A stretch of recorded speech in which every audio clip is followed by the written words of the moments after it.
بسم اللہ الرحمن الرحیم۔ السلام علیکم ورحمۃ اللہ وبرکاتہ۔ میں محمد اسامہ سرسری آپ کی خدمت میں حاضر ہوں۔ صرف و نحو آسان کورس سبق نمبر 20 ہے۔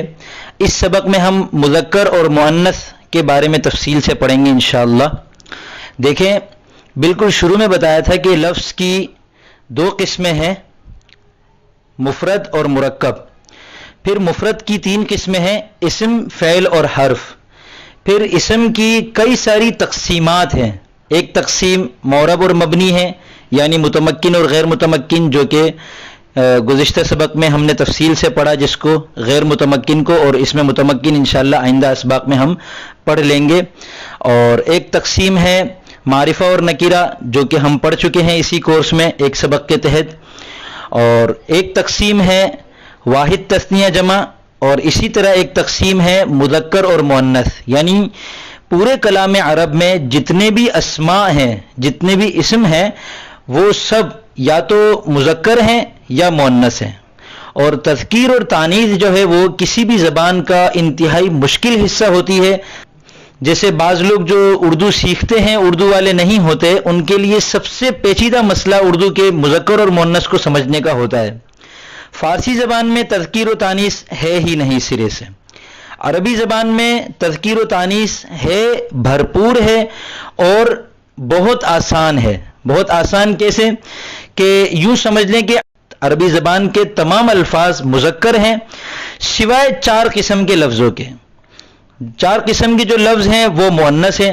اب مؤنث کی جو 4 قسمیں ہیں وہ 4 علامتوں کے ذریعے سے پہچانی جاتی ہیں، جن میں سے 3 آسان ہیں اور ایک مشکل ہے۔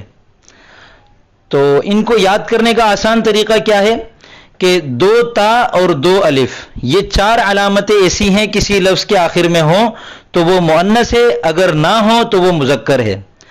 2 تا کون کون سی؟ ایک تا وہ جو نظر آتی ہے، گول تا، جیسے کلیمتن، کلیمتن کے آخر میں گول تا ہے، شجرتن آخر میں گول تا ہے، عشرتن، اسامتو، طلحتو۔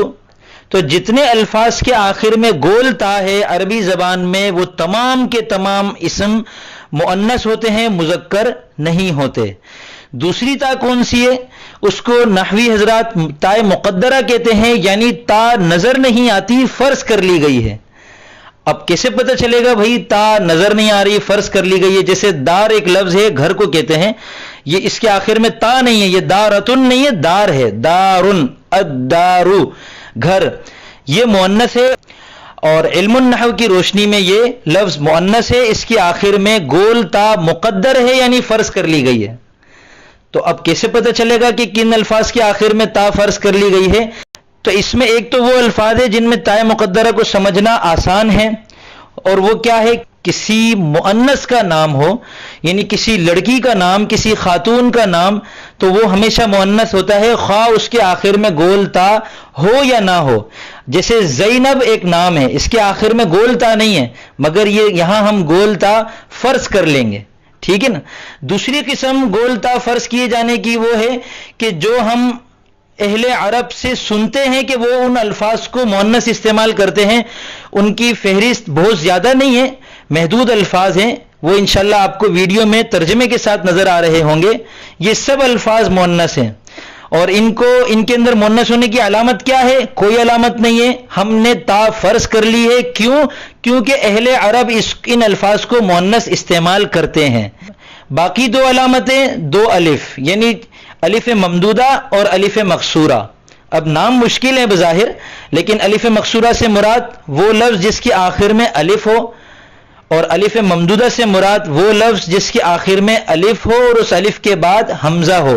دراصل عربی زبان میں جس الف کے بعد حمزہ ہو تو اس کے اوپر مد آ جاتا ہے، اور اس الف کو پھر ہم الف ممدودہ کہتے ہیں، یعنی وہ الف جو کھینچ کر ادا کیا جاتا ہے۔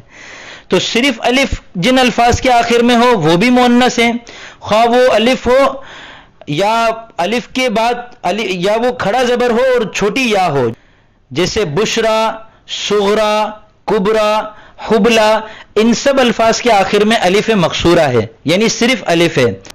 اور الف ممدودہ کی مثال حمراء، عشراء، بیضاء۔ تو یہ ان کے آخر میں چونکہ الف ممدودہ ہے اس لیے یہ الفاظ مؤنث ہیں۔ اب جن الفاظ کے آخر میں مؤنث کی علامت ہے وہ مؤنث ہیں، اور جن کے آخر میں مؤنث کی علامت نہیں ہے وہ سب کے سب مذکر ہیں۔ مؤنث کی 4 علامتیں ہیں، 2 الف 2 تا۔ 2 تا کون سی؟ ایک گول تا وہ جو نظر آتی ہے، اور ایک وہ گول تا جو فرض کر لی جاتی ہے، اور 2 الف کون سے؟ الف مقصورہ، الف ممدودہ۔ الف مقصورہ وہ الف جس کے بعد حمزہ نہ ہو، اور الف ممدودہ وہ الف جس کے بعد حمزہ ہو۔ تو امید ہے یہ سبق آپ کو پسند آیا ہوگا۔ اب اس سبق کا کام یہ ہے کہ مؤنث کی 4 قسموں کی ایک ایک مثال اور ایک مثال مذکر کی، یعنی 5 مثالیں آپ مجھے لکھ کر دکھائیں۔ ایک مثال تائے ملفوظہ کی، ایک تائے مقدرہ کی، ایک الف ممدودہ کی، ایک الف مقصورہ کی، اور ایک مذکر کی۔ تو یہ 5 مثالیں آپ مجھے لکھ کر دکھائیں، میں انشاءاللہ حسب سہولت چیک کر کے آپ کی رہنمائی کرنے کی پوری کوشش کروں گا۔ السلام علیکم ورحمۃ اللہ وبرکاتہ۔